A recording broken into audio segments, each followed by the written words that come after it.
बिस्मिल्लाहिर्रहमानिर्रहीम। अस्सलाम वालेकुम स्टूडेंट्स, हमारा आज हम एक नया चैप्टर स्टार्ट कर रहे हैं, दैट इज़ कम्युनिटी इकोलॉजी। इस चैप्टर के अंदर हम बेसिकली 3 मेन टॉपिक स्टडी करेंगे। First one is ecological characteristics of plant community, कि किसी भी प्लांट कम्युनिटी के मेन फीचर्स और मेन करैक्टर्स कौन कौन से होते हैं और किसी भी कम्युनिटी को डेवलप करने के लिए कौन से मेन करैक्टर्स को फॉलो किया जाता है। Secondly, methods of sampling of vegetation, कि जो हम सैम्पल्स इकट्ठे करते हैं, सैम्पल्स कलेक्ट करते हैं हम वेजिटेशन के, प्लांट्स की कम्युनिटी के, किसी भी डेजर्ट एरिया से या किसी फॉरेस्ट एरिया से, उनको इकट्ठा करने के लिए हमारे पास कौन कौन से मेथड्स हैं जिनके ज़रिए हम वो सैम्पल्स कलेक्ट करते हैं और फिर हम कंक्लूड करते हैं कि इस डेजर्ट के अंदर या इस फॉरेस्ट के अंदर या इस ग्रास लैंड के अंदर किस टाइप की वेजिटेशन है, किस टाइप के प्लांट्स हैं। थर्ड जो चीज़ हम इस चैप्टर के अंदर स्टडी करेंगे, that is major vegetation types of local area, कि जितना जो हमारा बेसिकली लोकल एरिया है, जो पाकिस्तान है, पंजाब है, इसके अंदर कौन सी मेन टाइप्स की वेजिटेशंस पाई जाती हैं। तो आज जो हम स्टार्ट करेंगे आज जो हम फर्स्ट टॉपिक स्टार्ट करेंगे वो है हमारे पास ecological characteristics of plant community, कि प्लांट कम्युनिटी के कौन कौन से करैक्टरिस्टिक फीचर्स हैं, कौन सी ऐसी मेन उसके करैक्टर्स हैं जिनको हम फॉलो करके किसी भी कम्युनिटी को स्टडी कर सकते हैं, या हम खुद से किसी कम्युनिटी को डेवलप कर सकते हैं या उसको डिस्ट्रक्शन से बचा सकते हैं। तो आज के टॉपिक की जो मेन हेडिंग्स हम पढ़ेंगे उसमें इंट्रोडक्शन, करैक्टरिस्टिक्स, वो करैक्टरिस्टिक्स जिसकी बेस पर हम किसी भी कम्युनिटी को डेवलप करते हैं, फिर कम्युनिटी का size and structure, then characters used in the study of community, कि किसी भी कम्युनिटी की स्टडी में जो करेक्टर्स इस्तेमाल होते हैं, कि हम किन किन करेक्टर्स को स्टडी करके किसी भी कम्युनिटी का कंप्लीट एक डाटा या फ्लो चार्ट डेवलप कर सकते हैं, वो करेक्टर्स। एंड लास्ट में हम बायोलॉजिकल स्पेक्ट्रम को स्टडी करेंगे। तो first one is introduction. Introduction को हम इस तरह से स्टार्ट करते हैं कि एनवायरनमेंट के अंदर, आप पहले भी ये बात पढ़ चुके हैं एफएससी में, मैट्रिक में, अपनी प्रीवियस क्लासेस में, कि हमारे इर्द गिर्द 2 तरह के कंपोनेंट्स होते हैं। एनवायरनमेंट के अंदर 2 तरह के कंपोनेंट्स हैं, एक बायोटिक कंपोनेंट्स हैं यानी लिविंग कंपोनेंट्स। लिविंग कंपोनेंट्स में प्लांट्स, एनिमल्स, ह्यूमन बींग्स, ये सारे आ जाते हैं। और सेकेंड ए बायोटिक कंपोनेंट्स या ए बायोटिक फैक्टर्स हैं जो नॉन लिविंग हैं, जिसमें एयर, टेम्परेचर, एक्सेट्रा, इस तरह के कंपोनेंट्स आ जाते हैं। तो 2 तरह के करैक्टर्स होते हैं किसी भी इन्वायरमेंट को, किसी भी कम्युनिटी को डेवलप करने के लिए, जिसमें एक बायोटिक फैक्टर्स हैं और दूसरे ए बायोटिक फैक्टर्स हैं। जब बायोटिक और ए बायोटिक कंपोनेंट्स आपस में इकट्ठे किसी भी एरिया के अंदर एक्ट कर रहे होते हैं तो उस वक्त वहाँ पे एक इकोसिस्टम डेवलप हो जाता है।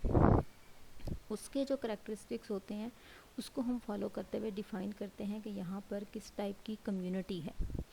तो बेसिकली कम्युनिटी की अगर को हम डिफ़ाइन करें तो कम्युनिटी क्या है कि असम्बलेज मीन्स असम्बल होना, टुगेदर होना, प्लांट्स का और एनिमल्स का किसी भी एरिया में इकट्ठे रहना, यानी 2 पॉपुलेशंस, 2 या 2 से ज़्यादा पॉपुलेशंस जब किसी भी एरिया में इकट्ठी होती हैं तो वह कम्युनिटी डेवलप हो जाती है। पॉपुलेशन क्या है? Same type of species present in an area in particular time. Community क्या है? Presence of different type of species in an area in same time. अब इसकी टाइप्स या एग्जांपल्स में हमारे पास ग्रास लैंड्स आ जाती हैं, डेजर्ट्स आ जाते हैं, फॉरेस्ट आ जाते हैं और बहुत सारी कम्युनिटी की एग्जांपल्स आ जाती हैं हमारे पास। अब जब हम किसी भी कम्युनिटी को डेवलप कर रहे होते हैं, यानी सपोज़ करें कि आपको कोई ग्रास लैंड का एरिया दे दिया जाता है और आपसे कहा जाता है कि इसको स्टडी करें और बताएं कि इसके अंदर कौन कौन सी टाइप के प्लांट्स प्रेजेंट हैं, हर्ब्स कौन कौन सी टाइप के हैं, श्रब्स कौन सी टाइप्स की हैं और ट्रीज़ कौन सी टाइप्स के हैं। और इसके साथ साथ आपने ये भी बताना होता है कि उस एरिया के अंदर ट्रीज़, हर्ब्स और श्रब्स की क्वांटिटी कितनी है। तो उसके लिए जिन करैक्टर्स को हम फॉलो करते हैं टू डेवलप एनी कम्युनिटी, वो ये 5 करैक्टर्स हैं जो कोई भी कम्युनिटी जो है वो इन 5 करैक्टर्स के गिर्द रिवॉल्व कर रही होती है। स्पीशीज़ डाइवर्सिटी, डाइवर्सिटी से मुराद ये है कि कितनी डिफरेंट टाइप की स्पीशीज़ उस एरिया के अंदर प्रेजेंट हैं, उस एरिया के अंदर कितने डिफरेंट टाइप के प्लांट्स हैं। कहीं ऐसा तो नहीं कि एक ही टाइप के या 2-4 टाइप्स के बस प्लांट्स वहाँ पे प्रेजेंट हैं और कोई स्पीशी वहाँ पे प्रेजेंट नहीं है। तो वहाँ पर स्पीशीज़ की टाइप देखी जाती है कि कौन कौन सी टाइप की वहाँ पे स्पीशीज़ हैं। फिर उनका ग्रोथ रेट देखा जाता है कि ग्रोथ रेट उनका नॉर्मल है, बिलो नॉर्मल है या अबव नॉर्मल है। देन उनका स्ट्रक्चर देखा जाता है। अब स्ट्रक्चर जो है वो डिपेंड कर रहा होता है ग्रोथ के ऊपर। अगर ग्रोथ रेट बहुत अच्छा होता है तो स्ट्रक्चर उनका बहुत तेज़ी से डेवलप कर रहा होता है, उसकी डेवलपमेंट बहुत फास्ट होती है, इसलिए क्योंकि सॉइल अच्छी है, सॉइल से न्यूट्रिएंट्स, मिनरल्स और वाटर मैक्सिमम एब्जॉर्ब हो रहा है। प्लांट की ग्रोथ में कोई भी रेजिस्टेंस नहीं आ रही, तो प्लांट की ग्रोथ जो है वो स्टंटेड नहीं है, वो मैक्सिमम ग्रोथ शो कर रहा है। फिर है डोमिनेंस।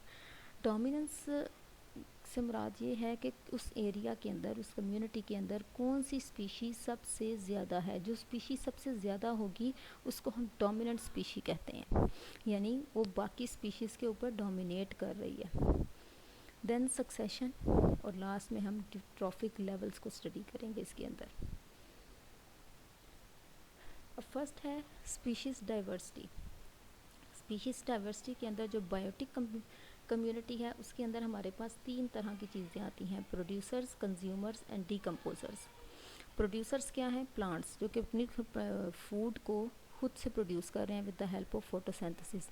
कंज्यूमर्स वो एनिमल्स हैं जो उसको खा रहे हैं, ह्यूमन बींग्स भी उसमें आ जाते हैं, जो प्लांट्स की बनाई हुई खुराक को, प्लांट्स की प्रिपेयर्ड फूड को यूज़ करते हैं फॉर देयर ओन फूड।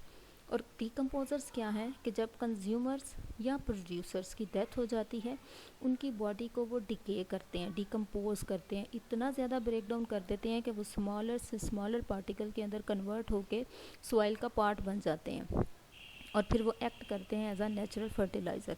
तो इस वो ऑर्गेनिजम्स जो कि किसी भी डेड और डिकेइंग बॉडी को ब्रेक डाउन करते हैं, उसको डीकम्पोज कर देते हैं कम्प्लीटली, उनको डीकम्पोजर्स कहते हैं, जिसमें सबसे बड़ी एग्जांपल बैक्टीरिया की है। अब इससे क्या होता है कि परसेंटेज होती है एनर्जी फ़्लो की, वो इंक्रीज़ हो जाती है। जितना ज़्यादा डिकम्पोजिशन का रेट किसी भी कम्युनिटी के अंदर ज़्यादा होगा, उतना ही एनर्जी फ़्लो भी ज़्यादा होगा। इसलिए क्योंकि जो भी ऑर्गेनिज़म है या वो प्लांट्स की ट्विंग्स हैं, प्लांट पार्ट्स हैं, वो जो फॉल ऑफ हो गए, उनको डिकम्पोज कर दिया गया, ब्रेक डाउन कर दिया गया, तो वो दोबारा से सॉइल का पार्ट बन गए।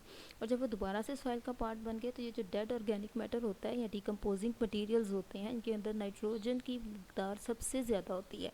तो जितनी ज़्यादा नाइट्रोजन सॉइल के अंदर होगी, उतनी ही ज़्यादा सॉइल जो है वो फर्टाइल होगी।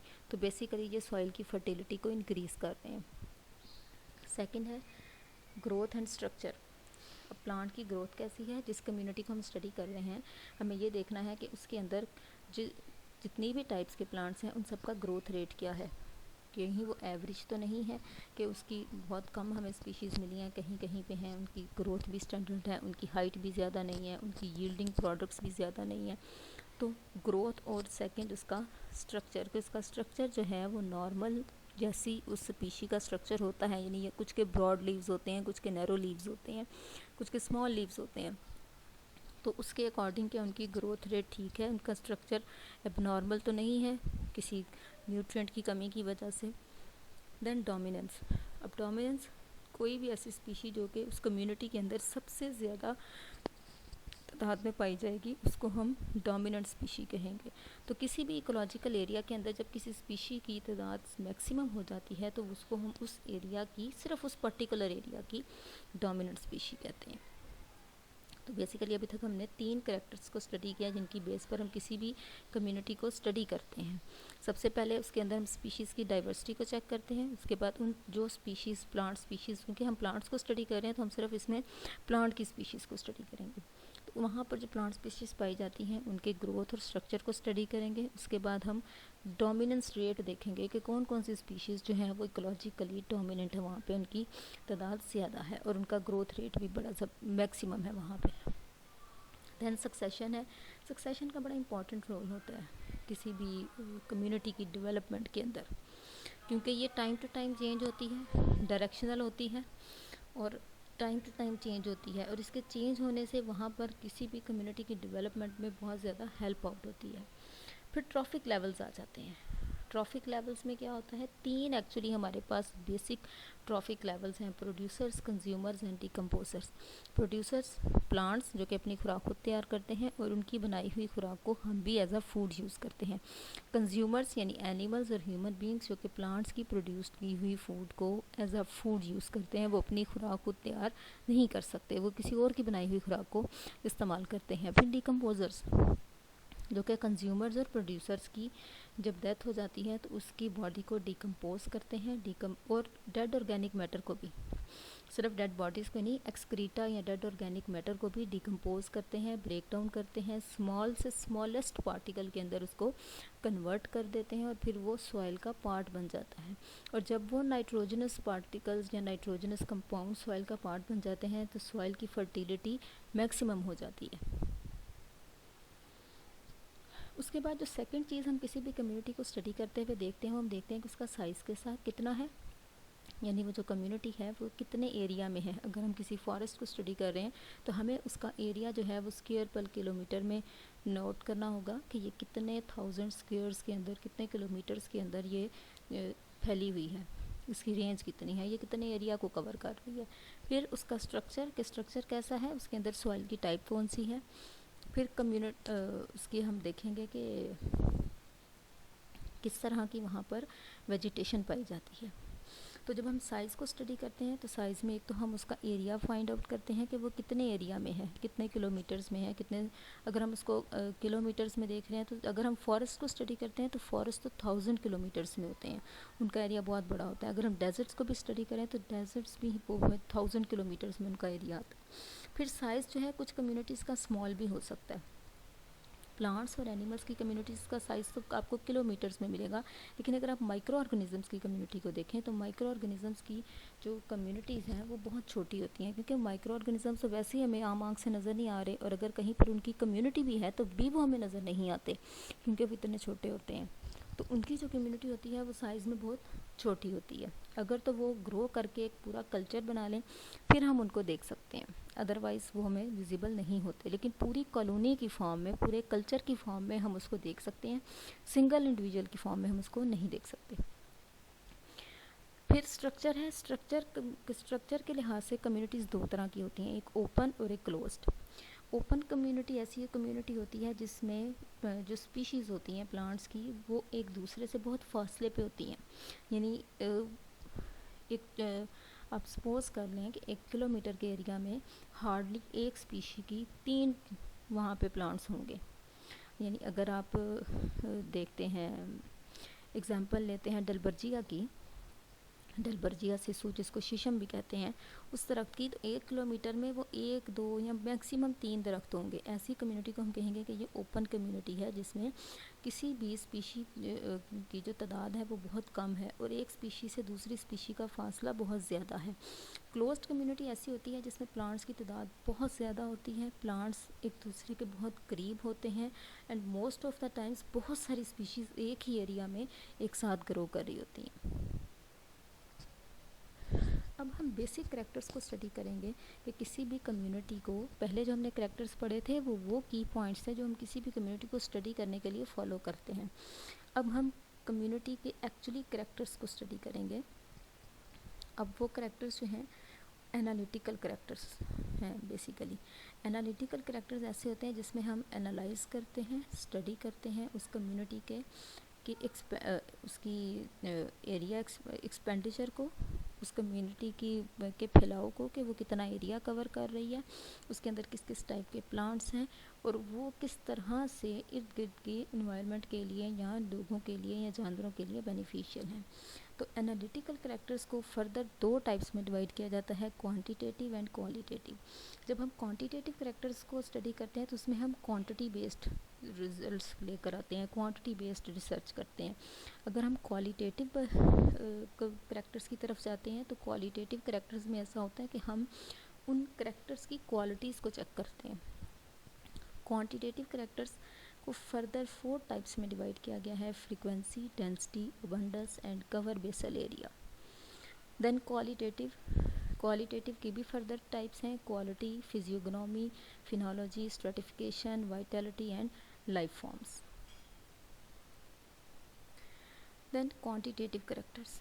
क्वांटिटेटिव करेक्टर्स में सबसे पहले फ्रीक्वेंसी आ जाती है। फ्रीक्वेंसी ये होती है कि हम जब किसी भी एरिया में सैम्पलिंग करते हैं तो उस सैम्पलिंग के दौरान हमें वहाँ पर कितनी टाइप के प्लांट्स मिलते हैं, हमारे सैम्पल्स के अंदर कितनी टाइप के हमें प्लांट्स मिलते हैं और उनके नंबर्स कितने हैं, इसको हम फ्रीक्वेंसी कहते हैं। यानी किसी भी एरिया में पाए जाने वाले प्लांट्स की जो रेशियो है that is actually frequency of that community.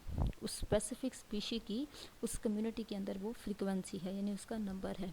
जो रेड से आपको मिलेंगे ना, इसके अंदर लिखा हुआ ये फार्मूलाज हैं, ये आपने ज़रूर याद कर लेने हैं। फ्रीक्वेंसी का फार्मूला क्या है? Total number of sampling units in which species occur divided by total number of sampling units. अच्छा देखें, इसका मतलब क्या है कि total number of sampling units in which species occur, यानी सपोज करें हमने 20 सैम्पल्स लिए हैं, 20 में से हमें वो स्पीशी सिर्फ 13 यूनिट्स के अंदर मिली है, तो ऊपर हम लिखेंगे 13 और जितने हमने टोटल सैम्पल्स लिए हैं वो हैं 20, तो हम 13 को 20 से डिवाइड कर देंगे तो हमारे पास फ्रीक्वेंसी आ जाएगी। यानी total number of sampling units के टोटल जितने भी आपने सैम्पल्स लिए हैं उनका नंबर उनसे आप डिवाइड करेंगे और सिर्फ उन सैम्पलिंग यूनिट्स का नंबर आप ऊपर लिखेंगे जिनके अंदर आपने जिस भी स्पीशी को आप स्टडी कर रहे हैं वो प्रेजेंट थी। Next is density. अब डेंसिटी क्या है? डेंसिटी के अंदर हम उस इंडिविजुअल स्पीशी का नंबर लिख देंगे, यानी नंबर ऑफ़ इंडिविजुअल स्पीशी के सपोज करें हम कैशिया फिस्टूला यानी अमलतास को स्टडी कर रहे हैं, तो अगर अमलतास की हमें वहाँ पे 5 स्पीशीज़ मिली हैं और हमारे जो सैम्पलिंग यूनिट्स थे वो हमारे पास 50 थे, तो 5 डिवाइडेड बाई 50 टोटल नंबर जितने भी हमने सैम्पलिंग यूनिट्स लिए हैं। अब वो यूनिट्स किस तरह से लेने हैं ये नेक्स्ट लेक्चर में इंशाल्लाह हम सारा प्रोसीजर बड़ी डिटेल से स्टडी करेंगे। प्रैक्टिकल भी है हमारा और थ्योरी का भी सेम टॉपिक है कि किस तरह से हम सैम्पलिंग यूनिट्स लेंगे और उसमें से हम किस तरह से अपनी पार्टिकुलर स्पीशी को स्टडी करेंगे। तो जितनी नंबर तादाद होगी उस स्पीशी की वो ऊपर लिख देंगे और टोटल जितने भी हमने यूनिट्स स्टडी किए होंगे उनसे हम उसको डिवाइड कर देंगे तो हमारे पास डेंसिटी आ जाएगी। डेंसिटी हम बेसिकली किसी एक स्पीशी की कर रहे हैं। Then abundance. अबंडस में ये पता चलता है कि वो स्पीशी उस पर्टिकुलर कम्युनिटी और उस पर्टिकुलर एरिया के अंदर कितनी ज़्यादा प्रेजेंट है, उसकी वहाँ पर उस एरिया के अंदर उसकी डाइवर्सिटी कितनी है, उसके लिए अबंडेंस है। अबंडेंस में क्या है कि total number of individuals of the species in all sampling units divided by total number of sampling units in which species occur. अब इसमें हमने उन से डिवाइड नहीं करना जितने हमने सैम्पल्स लिए हैं, सिर्फ उससे डिवाइड करना है जिन सैम्पल्स के अंदर वो प्रेजेंट थी। सपोज करें टोटल सैम्पल्स हमने लिए 20, वो स्पीशी प्रेजेंट थी 10 में, तो हम उसको 10 से डिवाइड करेंगे। अब स्पीशी कितनी तादाद में थी? अब उन 10 सैम्पल्स के अंदर अगर वो स्पीशी हमारे पास 7 है तो 7 डिवाइडेड बाई 10 कर देंगे। बाकी जो 10 है जिनके अंदर वो स्पीशी प्रेजेंट ही नहीं है उसको हम अबंडेंस में इग्नोर कर देते हैं। नेक्स्ट है कवर एंड बेसल एरिया। हम ये चेक करते हैं इसके अंदर कि उस पूरे एरिया के अंदर जिस कम्युनिटी को हम स्टडी कर रहे हैं वो पार्टिकुलर स्पीशी कितने ज़्यादा एरिया में प्रेजेंट है, वो कितने फिट एरिया को कवर कर रही है, उसकी इन्फ्लोरेसेंस कैसी है, उसकी स्टेम कैसी है, उसके लीव्स कैसे हैं, यानी जितने भी उसके मॉर्फोलॉजिकल करैक्टर्स हैं उन सारे करैक्टर्स को हम इसके अंदर स्टडी करते हैं। तो बेसिकली कम्युनिटी जो है वो स्टडी है, ब्रॉड स्टडी है, उसके अंदर हम किसी भी एक पर्टिकुलर एरिया के अंदर पाई जाने वाली तमाम प्लांट स्पीशीज़ को स्टडी करते हैं। फिर ये देखते हैं कि जितनी भी स्पीशीज़ वहाँ पे प्रेजेंट हैं उन सब के नंबर कितने हैं, यानी कितनी तादाद में वो प्रेजेंट हैं, कौन सी स्पीशी ऐसी है जो कि डोमिनेट कर रही है उस एरिया के अंदर, कौन सी स्पीशी है जो सबसे कम तादाद में है, कौन सी ऐसी स्पीशी है जिसकी ग्रोथ उस एरिया में नॉर्मल नहीं हो रही। तो ये सारे फीचर्स हम किसी भी कम्युनिटी को जब स्टडी करते हैं तो उसमें हम इनको नोट करते हैं। क्वान्टिटेटिव के बाद क्वालिटेटिव करैक्टर्स हैं। अब क्वालिटेटिव करैक्टर्स के अंदर क्या है कि सबसे पहले इसमें हम एक्चुअली क्वालिटी को चेक कर रहे हैं प्लांट्स की। ये नॉमेनक्लेचर के अंदर बड़ी हेल्प आउट करती है। जो क्वालिटेटिव करैक्टर्स होते हैं, जब हम नॉमेनक्लेचर करते हैं प्लांट्स का, प्लांट्स को नेमिंग करते हैं, क्लासिफिकेशन करते हैं, तो उसमें ये बहुत ज़्यादा हेल्प आउट होता है। इसमें एक्चुअली प्लांट के जो फिज़िकल अपीयरेंस है, एक्सटर्नल करैक्टर्स हैं, उनको हम स्टडी करते हैं। अब एक्सटर्नल करैक्टर्स में फ्लावर की पेटल्स, सेपल्स, फ्लावर की पेटल्स का कलर, सेपल्स का colour, male flowers, female flowers, उसकी बार्क, उसकी स्टेम, उसकी रूट्स, उसके लीव्स, ये सारे करैक्टर्स आ जाते हैं जिनको हम नेकेड आई से देख सकते हैं, जिसके लिए हमें माइक्रोस्कोप की या किसी भी एनाटॉमिकल स्टडी की ज़रूरत नहीं है। अब जो फिजियोगनोमी है ना, फिजियो का मतलब होता है physical characters and physiognomy means study of external characters. तो इसके अंदर हमारे पास 5 तरह के या 5 टाइप के प्लांट्स आते हैं। फ्नेरोग्राम्स आते हैं, सॉरी फ्नेरोफाइट्स। फाइट्स का मतलब होता है प्लांट और फ्नेरो का मतलब होता है ऐसे प्लांट्स जिनके हम फिनेटिक करेक्टर्स या फिनोटाइप्स को स्टडी करते हैं। फिर कैमियोफाइट्स हैं। कैमियोफाइट्स ऐसे प्लांट्स होते हैं जिनकी जो बर्ड्स जब ग्रो करती हैं तो उनकी थोड़ा सा जो स्टेम होती है ना, स्टेम के ऊपर जब बर्ड्स निकलती हैं तो वो सॉइल से बिल्कुल थोड़ा सा ऊपर होती हैं। उसकी स्टेम सॉइल से बिल्कुल थोड़ा सा ऊपर जब ग्रो करेगी तो उसकी बर्ड्स निकलना शुरू हो जाएंगी। हेमिक्रिप्टोफाइट्स ऐसे होते हैं जिनकी स्टेम के ऊपर जब बर्ड्स बनती हैं तो वो बिल्कुल सॉइल के साथ होती हैं। क्रिप्टोफाइट्स ऐसे प्लांट्स हैं जिनकी बर्ड्स सॉइल के अंदर ग्रो करती हैं। एंड थीरोफाइट्स नेक्स्ट टाइप है प्लांट्स की जिनके अंदर बर्ड्स जो हैं वो उनकी डोमिनेट होती हैं। फिनेरोफाइट्स एक्चुअली सीड प्लांट्स को भी कहते हैं। द नेक्स्ट करेक्टर है क्वालिटेटिव में फिनोलॉजी। अब फिनोलॉजी के अंदर ये होता है कि हम किसी भी प्लांट की पूरे लाइफ साइकिल को स्टडी करते हैं। लाइफ साइकिल में क्या है, सबसे पहले सीड फॉर्मेशन, उसके बाद सीड डिस्पर्सल, फिर सीड जर्मिनेशन, सीड जर्मिनेशन के बाद उसके प्लांट फॉर्मेशन। प्लांट फॉर्मेशन में हम कहते हैं उसको साइंटिफिक टर्म देते हैं वेजिटेटिव पार्ट्स, उसके वेजिटेटिव करेक्टर्स का बनना। उसके बाद उसके अंदर रिप्रोडक्टिव करेक्टर्स का बना। रिप्रोडक्टिव करेक्टर्स मतलब फ्लावरिंग का होना। फ्लावरिंग के बाद उसके अंदर फ्रूटिंग होना। फ्रूटिंग के बाद उसकी डेथ हो जाना। तो ये जो पूरा एक लाइफ साइकिल है किसी भी प्लांट का, उसकी स्टडी को हम फिनोलॉजी कहते हैं। देन है स्ट्रेटिफिकेशन। स्ट्रेटिफिकेशन है एक्चुअली फॉर्मेशन ऑफ स्ट्रेटाज और लेयर्स। स्ट्रेटा का मतलब होता है लेयर्स, जिसमें डिफरेंट लेयर्स बनती हैं। अब वो लेयर्स किस तरह से हैं कि कोई भी प्लांट जो है वो किसी ऐसे एरिया के अंदर सर्वाइव कर रहा है जहाँ पर उसको बहुत ज़्यादा इन्वायरमेंटल चेंजेस का सामना करना पड़ रहा है, उसको बहुत ज़्यादा अडॉप्टेशंस फॉलो करनी पड़ रही हैं, उसका कंपटीशन वहाँ पे बहुत ज़्यादा है कि और बहुत ज़्यादा प्लांट्स हैं जो ग्रो कर रहे हैं, तो उसने खुद को वहाँ पे सर्वाइव कैसे करना है, इन्वायरमेंटल जो फैक्टर्स हैं उनके साथ उसने फ़ाइट करके खुद को कैसे बचाना है, ज़्यादा टेम्परेचर से या लॉस ऑफ वाटर से, लॉस ऑफ मिनरल्स के बावजूद उसने खुद को सर्वाइव कैसे करना है। इसकी एग्जांपल आ जाती है हमारे पास कैक्टस प्लांट्स जो कि डेजर्ट में ग्रो कर रहे होते हैं। तो वो अपने वाटर को सेव करने के लिए अपने लीव्स को के गिर्द स्पाइन लाइक स्ट्रक्चर्स बना देते हैं ताकि एक तो एनिमल्स उनको ग्रेजिंग नहीं कर सकते, सेकेंडली उनका लीफ की जो आउटर लेयर होती है वो इतनी हार्ड होती है कि उससे वाटर की ट्रांसपायरेशन या एवेपोरेशन पॉसिबल नहीं होती। और फिर है नेचुरल सिलेक्शन। नेचुरल सिलेक्शन में ऐसे होता है कि एक तो है कि हम किसी भी प्लांट को खुद से ग्रो करवा रहे हैं किसी एरिया के अंदर। नेचुरल सिलेक्शन में ये है कि बहुत सारे प्लांट्स एक एरिया में ग्रो कर रहे हैं, लेकिन with the passage of time वहाँ पर कुछ स्पीशीज़ ऐसी हैं जो बहुत ज़्यादा ग्रो कर गई हैं और बाकी स्पीशीज़ वहाँ से आहिस्ता आहिस्ता ख़त्म हो गई हैं। ये है नेचुरल सिलेक्शन के नेचुरली ऑटोमेटिकली किसी स्पीशी की तादाद कम हो जाए और किसी की बहुत ज़्यादा हो जाए। सनलाइट जो है ये मेन काज है किसी भी वर्टिकल स्ट्रेटिफिकेशन में, यानी जब लेयर्स ऊपर की तरफ बन रही होती हैं, ग्रोथ बहुत ज़्यादा हो रही होती है, नंबर ऑफ़ स्पीशीज़ इंक्रीज़ हो रही होती हैं, तो उसको हम वर्टिकल स्ट्रेटिफिकेशन कहते हैं। और सनलाइट इसकी मेन काज भी है, इसलिए भी कि जो शूट्स होती हैं वो सूरज की तरफ उनकी सनलाइट क्योंकि उनको चाहिए होती है वो ऊपर की तरफ अट्रैक्ट करती हैं। नेक्स्ट जो करेक्टर है इसके अंदर वो है अबंडेंस। अबंडेंस वही जैसा हमने पहले क्वांटिटेटिव करेक्टर्स में पढ़ा था कि किसी भी स्पीशी का किसी एरिया के अंदर मैक्सिमम नंबर में पाया जाना उसकी अबंडेंस होती है। अब सोशिएबिलिटी में ये है कि वो जो किसी भी कम्युनिटी के अंदर जो प्लांट स्पीशीज़ हैं वो एक दूसरे के लिए कितनी बेनिफिशियल हैं और वो वहाँ के रहने वाले लोगों के लिए कितनी बेनिफिशियल हैं। समटाइम्स कुछ ऐसी होती हैं, कुछ ऐसे एरियाज़ होते हैं जिनमें जो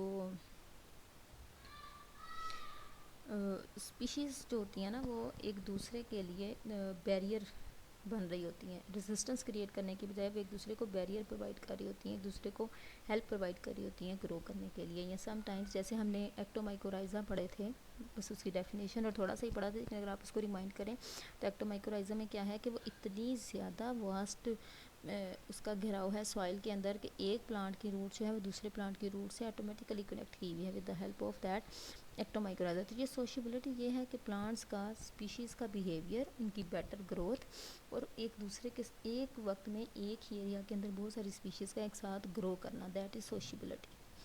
फिर है Vitality and life form. Vitality ये है कि वो कितनी अहम है, जो स्पीशी वहाँ पे ग्रो कर रही है उस कम्युनिटी के अंदर, वो वहाँ उस कम्युनिटी के इर्द गिर्द रहने वाले लोगों के लिए कितनी अहम है, उसका रिप्रोडक्शन रेट कितना है और उसका ग्रोथ रेट कितना है। अगर तो उसका ग्रोथ रेट नॉर्मल है, रिप्रोडक्शन रेट भी उसका नॉर्मल है, तो देन वो वहाँ के लिए बहुत ज़्यादा वाइटल है, उसकी कैपेसिटी बड़ी बेस्ट है और वो उस एरिया के लिए बिल्कुल परफेक्ट है। फिर है life form. Life form simply किसी भी प्लांट की जो अडाप्टेशन है ना अकॉर्डिंग टू इट्स क्लाइमेट, कि वो किस आबो हवा के अंदर ग्रो कर रहा है, वो किस इन्वायरमेंट के अंदर ग्रो कर रहा है, उसको लाइफ फॉर्म कहते हैं। लास्ट है हमारे पास बायोलॉजिकल स्पेक्ट्रम और फाइटोक्लाइमेटिक स्पेक्ट्रम। बायोलॉजिकल स्पेक्ट्रम को हम फाइटोक्लाइमेटिक स्पेक्ट्रम भी कहते हैं। फाइटो मीन्स प्लांट और क्लाइमेटिक मतलब प्लांट्स का अपने एनवायरनमेंट के अकॉर्डिंग कहीं पर भी ग्रो करना, उसको हम फाइटोक्लाइमेटिक स्पेक्ट्रम या बायोलॉजिकल स्पेक्ट्रम कहते हैं। इसको डिफाइन इस तरह से कर सकते हैं कि relative numbers of plant species पर बायोलॉजिकल टाइप। बायोलॉजिकल टाइप्स जो नीचे पर्पल कलर में लिखी हुई है ना, ये प्लांट्स की बायोलॉजिकल टाइप्स हैं। Occurring in a particular ecosystem each expressed as percentage, यानी किसी भी कम्युनिटी के अंदर, किसी भी इकोसिस्टम के अंदर कोई भी स्पीशी जो है प्लांट स्पीशी, वो कितने नंबर्स में प्रेजेंट है, वो उसका हम बायोलॉजिकल स्पेक्ट्रम कहते हैं। रॉन्कियर एक साइंटिस्ट था। रॉन्कियर एक साइंटिस्ट था जिसने बहुत ज़बरदस्त सैम्पलिंग सिस्टम या बनाया था, बायोलॉजिकल स्पेक्ट्रम एक बनाया था उसने ऑलमोस्ट पूरी दुनिया से 1000 टाइप के प्लांट्स को स्टडी किया था और उसने फिर पूरी दुनिया के फ्लोरा को स्टडी करने के बाद इस नतीजे पे पहुंचा था कि अगर किसी प्लांट की वहाँ किसी कम्युनिटी के अंदर अबंडेंस 46% है तो वो फ्नेरोफाइट्स होंगे, 9% है वो कैमियोफाइट्स होंगे, 26% है हेमी क्रिप्टोफाइट्स होंगे, 6% है तो क्रिप्टोफाइट्स होंगे एंड 13% है तो थीरोफाइट्स होंगे। स्टूडेंट्स आज के लिए इतना ही है। अगर आप लोगों को कोई भी क्वेश्चन होगा, कुछ भी होगा, तो उसको हम इंशाल्लाह जूम की क्लास में स्टडी करके उसको क्लियर कर लेंगे। Thank you so much.